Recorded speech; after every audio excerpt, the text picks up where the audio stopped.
Apa itu cybercrime? Cybercrime sendiri memang biasa diartikan sebagai kejahatan di ranah dunia maya yang memanfaatkan teknologi komputer dan jaringan sebagai sasarannya. Nah, ini sebagai contoh dari cybercrime sendiri, mencuri data yang penting.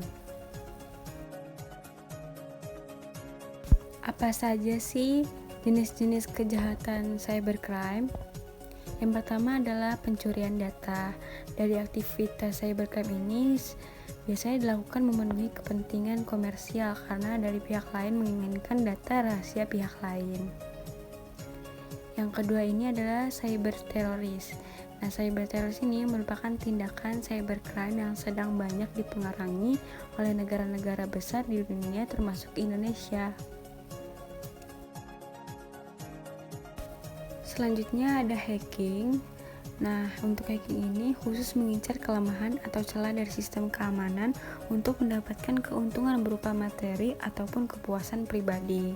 Biasanya digunakan oleh profesional cybercrime. Yang keempat ada carding. Pelaku carding biasanya menggunakan akses kartu kredit. Kemudian barang gratisan tersebut dijual kembali dengan harga murah untuk mendapatkan uangnya kembali. Apa saja sih kerugian yang ditimbulkan dari cybercrime? Yang pertama ada reputasi online bisa terancam. Katakanlah toko online Anda terkena hacking. Pengunjung akan merasa tidak aman untuk mengunjungi situs Anda sehingga pengunjung memutuskan untuk tidak lagi berbelanja di toko Anda. Yang kedua adalah kehilangan data penting. Salah satu kerugian terbesar cybercrime adalah kehilangan data. Hal ini bisa terjadi baik pada akun pribadi maupun website yang menyimpan data pribadi pelanggan.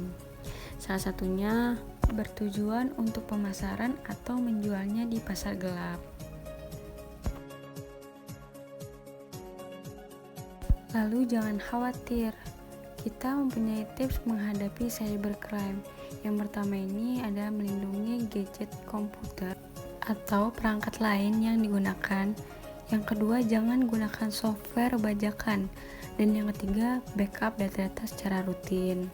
Adapun Undang-Undang Nomor 11 Tahun 2008 tentang Internet dan Transaksi Elektronik atau ITE, Pasal 27 UU ITE Tahun 2008 tentang ancaman pidana Pasal 45 KUHP.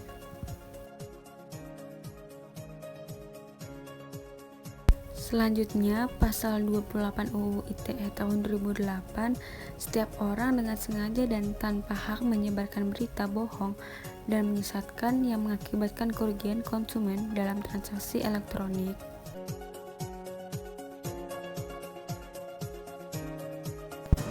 Berikut adalah contoh pelanggaran UU ITE yang dilakukan oleh berinisial HC.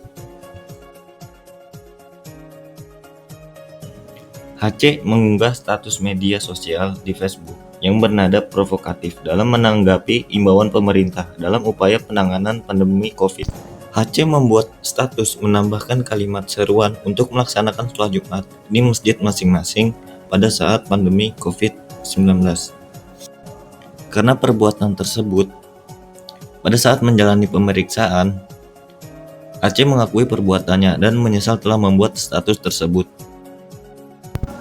HC diberi pelanggaran membuat status yang bernada provokasi pada saat adanya imbauan COVID-19.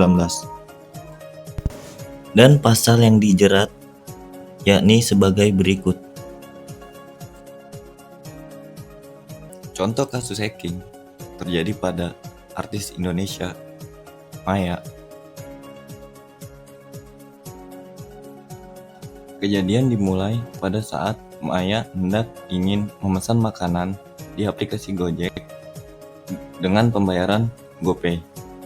Mitra pengemudi Gojek mengaku kendaraannya bocor dan meminta kode OTP kepada Maya dan menolaknya. Namun ternyata peretas masuk ke ponsel Maya menggunakan call forward.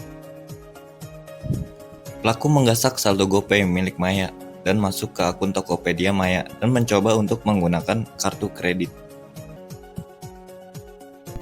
Untungnya, Maya segera memblokir kartu kreditnya Maya mengatakan Gojek telah mengembalikan saldo GoPay-nya yang sempat dikuras pelaku.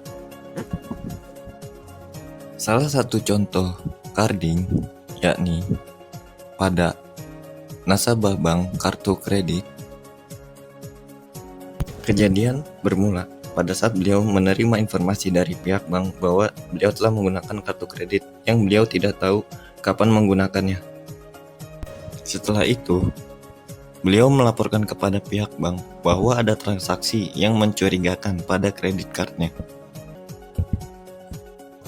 Lalu pihak bank menyelidiki lebih lanjut dan mendapatkan bukti.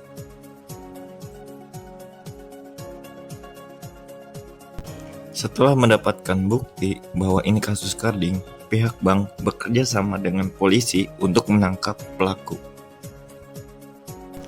Contoh kasus pencurian data adalah seorang pengguna Twitter berinisial R saat melakukan jual beli online. Petaka bermula dari aktivitasnya memasang iklan menjual sebuah mesin di sebuah marketplace jual beli online. Pada pukul 2 pagi, sebuah pesan masuk dari seorang yang berminat akan barang yang ia jual. Karena barang yang cukup mahal, untuk menghindari tuduhan sebagai penjual bodong, mereka sepakat untuk saling mengirim foto KTP. Tak hanya itu, si calon pembeli juga meminta foto dirinya bersama barang yang ia jual dan nomor rekening. Pembeli juga menelpon untuk menanyakan kode OTP. Dari situlah R mulai mengendus kejanggalan bahwa si calon pembeli itu adalah seorang penipu. Penipu mengancam akan menggunakan data pribadi R untuk hal-hal lain. Si penipu juga akan melaporkan R ke polisi atas kasus penipuan. Contoh cyber teroris adalah serangan terhadap menara kembar WTC di New York City yang melibatkan situs militer atau pertahanan negara. Jadi teman-teman harus waspada terhadap cybercrime, jaga data penting kita dari cybercrime. Kami mengucapkan terima kasih kepada kalian karena sudah meluangkan waktunya untuk menonton video kami mengenai kejahatan cyber. Terima kasih. Kurang dan lebihnya mohon maaf.